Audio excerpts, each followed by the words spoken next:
তোমার মনে কোনো ক্ষোভ নেই যে আমার আমার কি? আমার আগে একবার বিয়ে হয়েছিল।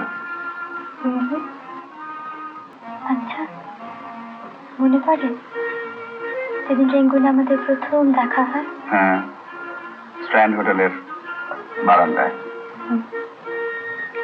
দেখেই তোমার ভালো লেগেছিল, খুব ভালো লেগেছিল।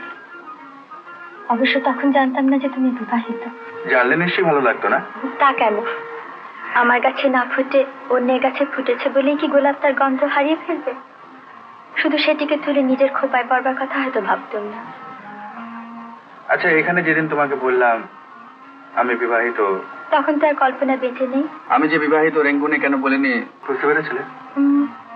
কল্পনা যে উন্মাদ সে কথাও বলতে হতো তাই। তাছাড়া রেঙ্গুনে আমরা কদিনই বা ছিলাম, তখন এমন কিছু ঘনিষ্ঠতাও হয়নি যে সব কথা আমাদের বলবে।